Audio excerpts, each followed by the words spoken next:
તો સ્વાધ્યાય 7.2 નો દાખલા નંબર 3 આ દાખલો આકૃતિ ઉપર વિચાર છે। રકમ આપણને અહીંયા મૂકી લીધી છે, પરંતુ હજી રકમ આનાથી પણ થોડી વધારે છે, પરંતુ જે મેઈન વસ્તુ હાઈલાઈટ છે એ સમજી। હવે આપણને અહીંયા એવું કીધું છે ભાઈ કે આકૃતિમાં દર્શાવ્યા મુજબ AD પર પ્રત્યેક 1 મીટર અંતરે હોય તેવા પુલના 100 ફૂટા હોય, મતલબ કે આ AD છે, બરાબર, જેને આપણે કયો અક્ષ બોલીએ, આ AD ને આલેખની ભાષામાં વાત કરે તો કયો અક્ષ બોલાય, બરાબર। દર પ્રત્યેક 1 મીટરે એક પુલનું ખોટું, આવા ટોટલ કેટલા ફૂટા હોય છે 100, મતલબ કે ટોટલ 100 ફૂટા હોય તો એ અંતર પણ કેટલું હોય 100 મીટર હોય કે ન હોય, મતલબ કે અહીંયા આપણને અંતર આપેલું છે કે 100 મીટર સુધી, મતલબ કે આ રીતે અહીંયા 1 મીટર 2 મીટર 3 મીટર આ છે લાસ્ટમાં 100 મૂકવું છે, એટલે કે એ આપણને 100 મીટર સુધીનું અંતર આપણને કીધેલું છે। અને આ આપણને ખબર છે કે આ x અક્ષ કહેવાય કે ન કહેવાય, બરાબર, આ જે છે એ x અક્ષ આવે છે, બરાબર ને આ એક ચતુષ્કોણ જેવી રચના છે। આવો જ આપણે આગળ દાખલો સ્વાધ્યાય 7.1 માં ડ્રો કરેલો છે, બરાબર, ABCD માં એક ક્લાસરૂમમાં વર્ગખંડમાં, બરાબર છે, ચંપા અને ચમેલી મારો જે દાખલો છે એ રીતનો છે। હવે અહીંયા આપણને એવું કીધું છે ભાઈ કે 100 ફૂટા મૂક્યા છે। હવે નિહારિકા છે એ બીજી હરોળમાં દોડે છે, મતલબ કે આ બીજી હરોળમાં નિહારિકા, તો આ બીજી હરોળ છે ભાઈ, તો આ બે છે એ કયા યામમાં આવે, x યામમાં કે y યામમાં આવશે, તો કે x યામમાં, તો એનો x યામ આપણને મળી ગયો, કેટલો આપ્યો 2, અને તે બીજી હરોળમાં દોડે છે, તેને AD નું 1/4 ભાગનું અંતર થાય, મતલબ કે આ AD છે ને એનું એને ચોથા ભાગનું અંતર થાય છે, તો ટોટલ અંતર 100 મીટર છે, કેટલું છે, તો ચોથા ભાગનું અંતર એટલે કેટલું થાય, 25 મીટર થાય, મતલબ કે y યામ, મતલબ કે આ જી છે ને એ કેટલા હશે 25, તો અહીંયા બે બિંદુ ભેગા થાય તો લખી શકું 2 અને 25, કેટલા લખી શકું 2 અને 25 લખી શકું। ચલો હવે એ જ રીતે બરાબર છે આગળ, અને ત્યારે ધ્વજ ફરકાવે, લીલો ધ્વજ ફરકાવે, કયો ધ્વજ ફરકાવે છે, લીલો। ત્યારબાદ પ્રીત છે એ 8મી હરોળમાં, તો આ પ્રીત છે એ કેટલામી હરોળમાં દોડે છે, હા, એટલે x યામ એનો કયો થઈ ગયો 8, કયો થઈ ગયો 8, અને તે 8મી હરોળમાં AD નું 1/5 ભાગ એટલે કે 5મો ભાગ, તો ટોટલ 100 મીટર છે એનો 5 ભાગ કેટલા થાય 20 થાય, તો અહીંયા યામ નો મળે x યામ 8 ને y યામ સોરી કેટલા આવશે 20, 5મો ભાગ। ક્લિયર હતું બેટું મગજ ના કે નહીં, બરાબર, તો બસ આ બંનેનું મારે અંતર શોધવાનું, મતલબ કે આ બંને ધ્વજ વચ્ચે અંતર કેટલું થાય શોધવાનું છે ભાઈ, અંતર બેટું મગજ ના। તો આપણને ખબર છે આ આપણે x1 ને y1, આ x2 ને y2, તો આના વચ્ચેનું આપણે જે અંતર ગોતીએ, કોઈ પણ બિંદુ નામ આપી દો, x આપી દો, y આપી દો, કોઈ પણ નામ આપી શકો, એના ઉપરથી આપણે આનું અંતર કરીએ।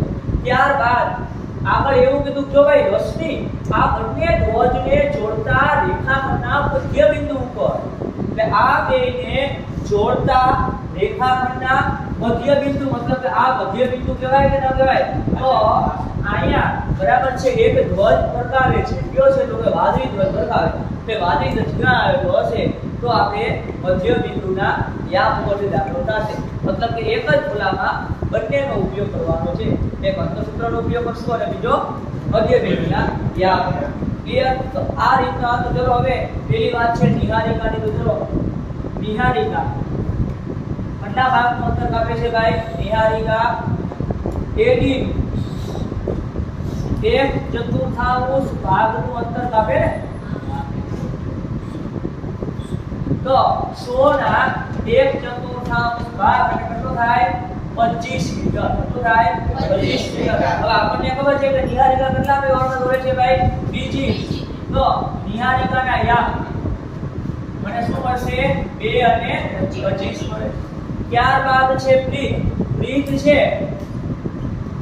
એ AD નું કેટલામો ભાગનું અંતર કાપે, 1/5 ભાગનું અંતર કાપે, તો 100 ના 5મો ભાગ એટલે 100 ગુણ્યા 1/5 તો કેટલા થાય 20 5 ને 100, 5 5 ઉડી ગયા તો 20 મીટર થાય।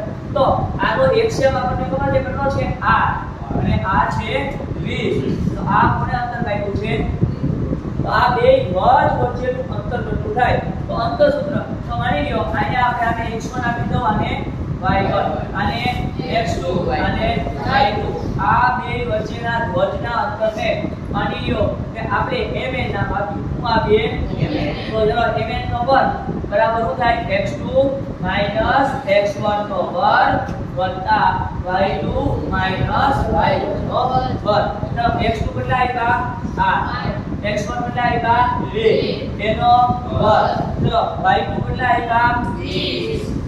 y1 કેટલા આવ્યા? 25 નો વર્ગ. 8 માંથી 2 ગયા તો 6 નો વર્ગ. 20 માંથી 25 ગયા તો -5 નો વર્ગ. 6 નો વર્ગ 36. 5 નો -5 નો વર્ગ 36. તો આ m n નો વર્ગ. તો બંનેનો સરવાળો કરવા જઈએ તો શું મળશે?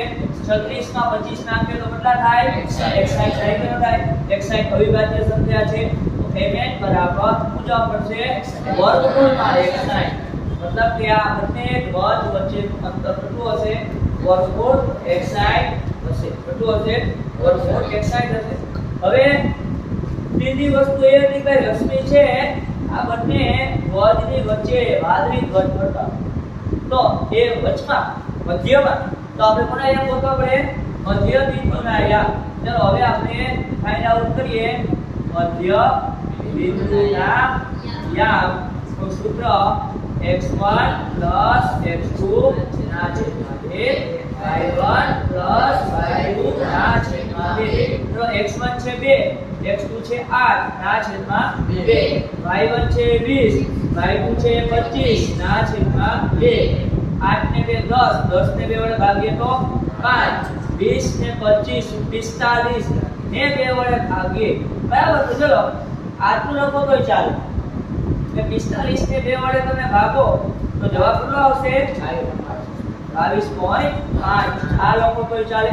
બુકમાં તમને પાછળ 22.5 જવાબ આપેલો છે, પરંતુ ગાય તમે 45 ના છેદમાં 2 લખશો તો પણ આપણો દાખલો ખોટો ન પડે. બરાબર?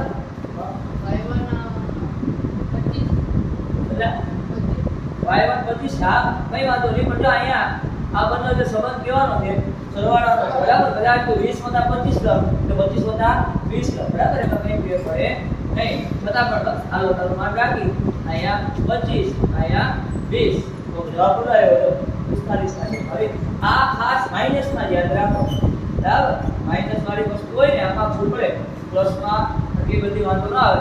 આમાં એની વાંધો ન આવે કેમ કે અહીંયા પાછો વર્ગ આવે ને. તમે 5 -6 લખો કે 6 - 5 લખો બરાબર. એનો જવાબ તમને કેટલો મળશે? એક જ વર્ગ કરવા જાવ તો બરાબર. એટલે આવી વસ્તુ છે બરાબર. બને ત્યાં સુધી ધ્યાન જ રાખો. છતાં પણ કદાચ વાંધો ન આવે. ક્લિયર? તો અહીંયા આપણું આ સ્વાધ્યાય છે શું થાય છે? આ દાખલો લાસ્ટ કયા માટે જ આવ્યો હતો બરાબર કે બે રીત ભેગી થાય તો તમને પણ થોડો ઘણો ખ્યાલ કરો. હવેનો પછીનો જે આપણે છે આના